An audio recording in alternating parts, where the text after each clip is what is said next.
The Young Detectives and the Jewel Thief, Part 2, by Ngamoko Nikora. Chapter 1, Regrouping After a Failure. The young detectives, Tom, Mark, Tipo and Bee, sat in their headquarters, the attic of Tipo's house, their faces cast in shadows from the flickering light of the television. After their unsuccessful attempt to apprehend Lady Jane Rowbottom, otherwise known as the infamous Leopard Girl, the weight of their failure hung heavily in the air. "Maybe we just weren't clever enough," Mark sighed, staring at the blank screen. The group had spent countless hours devising their plan, but their efforts had been thwarted at the last moment. "Don't blame yourselves," Tom reassured, leaning back in his chair. "We were close. We just need a better strategy next time." Suddenly, the news anchor's voice broke through the despondency. "In breaking news, the notorious Leopard Girl has struck again. Just moments ago, an exclusive jewellery store in New York was robbed of $15 million worth of precious jewels." Bee gasped, leaning forward. "How does she do it? It's as if she vanishes into thin air." The camera panned to a report of the crime scene, with police officers standing bewildered as affluent patrons expressed their shock and indignation. "Law enforcement is powerless to stop her," the anchor said, glancing at the camera. "Witnesses report that she appeared and disappeared like a phantom." Frustration took hold of Tom. "How can we compete against someone who seems to have magical powers?" "Maybe we need a breakthrough," Tipo suggested, a spark of determination igniting in his eyes. "What if we get together and brainstorm some ideas?" Chapter 2, An Unexpected Call. Just as they were beginning to contemplate new ideas, a familiar voice echoed through their time device. "Tom, Mark, Tipo, Bee, this is Sherlock Holmes." The group fell silent, excitement coursing through them. "We are here, Mr. Holmes," Tom said, quickly activating the device, allowing Holmes to appear before them in their attic. "Gather close," Holmes instructed, his expression serious. "We have information that the Leopard Girl is preparing to pull off her biggest heist yet." "What do you mean?" Mark asked eagerly, his thoughts racing. "She plans to raid the National Bank of France in Paris. Within its vault lies the crown jewels, a national treasure of France, once worn by Emperor Napoleon Bonaparte during his coronation." The young detectives exchanged astonished glances. "We have to stop her," Tom exclaimed. "I'll need your help," Holmes said, determination etched on his face. "We must converge on Paris immediately." Chapter 3, Crossing Borders. Within an hour, the young detectives and Holmes found themselves in Paris. Their temporary headquarters was a modest hotel just a few blocks away from the National Bank of France. Tom, Mark, Tipo and Bee quickly set up surveillance using drones, their excitement palpable. "This place is incredible," Bee marveled, looking out from their hotel window. The Eiffel Tower loomed majestically in the distance, but her mind was on the task at hand. They positioned the drones for aerial reconnaissance, sweeping the area for any signs of Leopard Girl or her accomplices. "There! Look!" Tipo pointed, his finger steady on the screen as they spotted unusual movement in an apartment across the street from the bank. I think that's her." "She must have brought a team with her," Tom murmured, studying the surveillance feed closely. "If she's raiding the bank, we need to know how many people we're up against." Holmes nodded solemnly. "We must be vigilant. If she is indeed in the vicinity, she is undoubtedly preparing for an audacious plan." Chapter 4.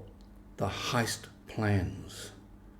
The following day marked July 14th, Bastille Day, a significant occasion in France and an ideal opportunity for the Leopard Girl to mask her heist within the festivities. The streets buzzed with celebrations, and the young detectives knew this would provide excellent coverage for the infamous jewel thief to strike. "That's it! The perfect cover!" Mark exclaimed, pacing the room. "With the chaos outside, no one will notice if something goes wrong inside the bank." "Holmes, what's our strategy?" Bee asked, her eyes wide with excitement. "We'll need to set up monitoring stations outside and watch the entrance carefully," Holmes replied. "My intuition tells me she has a plan to intercept the police transporting the crown jewels to a secure location. Our goal, therefore, is to ensure we are ready to follow her trail." As they finalized their plan, the distant sound of cheering filled the air. Celebrations erupted outside, drawing everyone's attention away from the bank. Chapter 5. The Deception Scheme. As the festivities reached a climax, a police helicopter descended toward the National Bank, creating a commotion in the streets below. The young detectives looked at each other, realizing their hunch was proving correct. There it is!" Tom shouted. "They are moving their crown jewels." Holmes turned serious. "Stay sharp! We may be witnessing the beginning of Leopard Girl's ambitious scheme." Little did they know, Leopard Girl had executed her own plan. Using the celebrations as a smokescreen, she had intercepted the police helicopter before it even landed at the bank. As the helicopter hovered above the building, the young detectives observed, unable to believe their eyes. "Is she actually taking control of that helicopter?"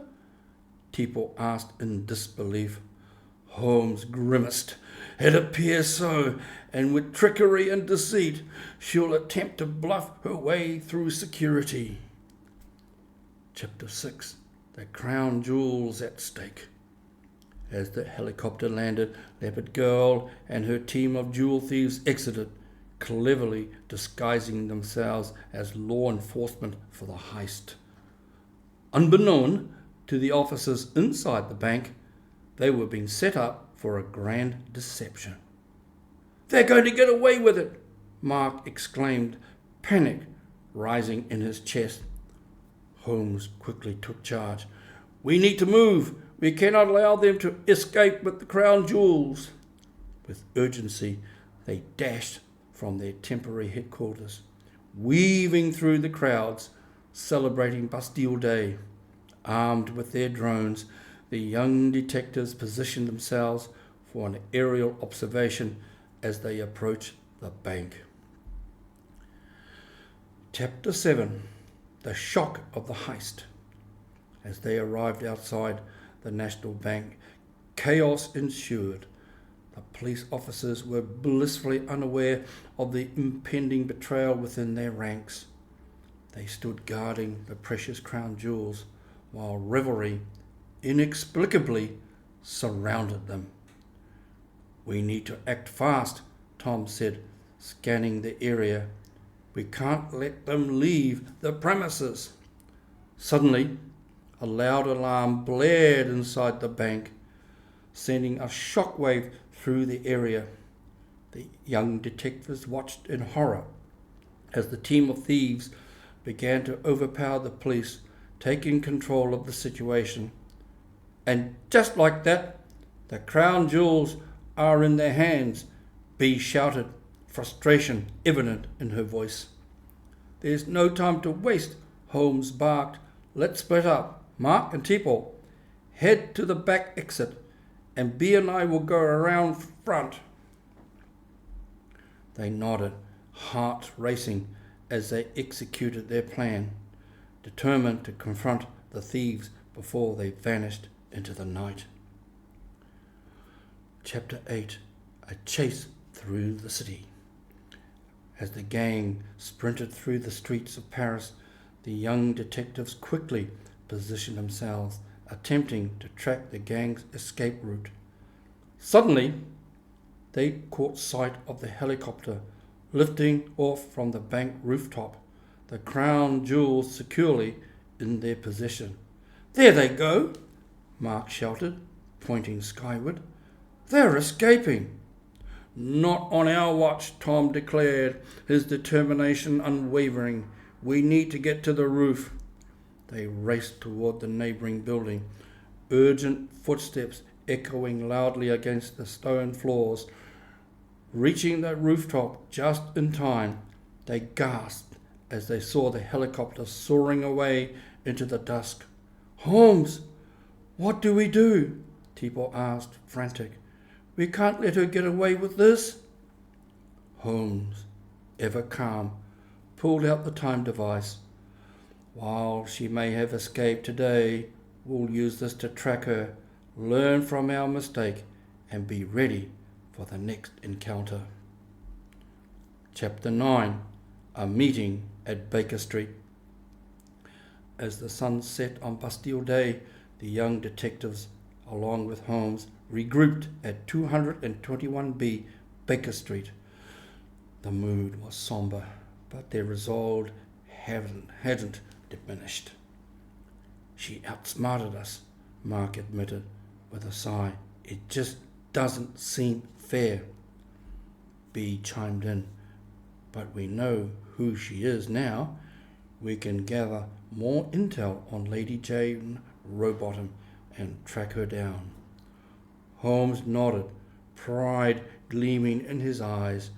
You have all shown great courage and intellect, and this is just one battle in a larger war against crime. We shall gather intel and use it to our advantage. With determination anew, the team began discussing their next moves, brainstorming ways to uncover everything they could about Leopard Girl. The challenge ahead was daunting, but together they would meet it head on. Chapter 10. To be continued. We may have lost the crown jewels today, Holmes said, but we now have a personal connection to this case. It is far from over. With a new sense of purpose, Tom, Mark, Tipo and Bee leaned in toward their mentor, ready to take on whatever would come next, fueled by their unwavering commitment to justice. As the night wore on, their excitement blossomed, and the tantalizing threads of the mystery began to weave themselves tighter around them. They would have a chance to stop Lady Jane Rowbottom, the Leopard Girl, and when the time came, they would be ready. To be continued. The Young Detectives and the Jewel Thief, Part 2, by Ngamoko Nikora. Copyright Ngamoko Nikora.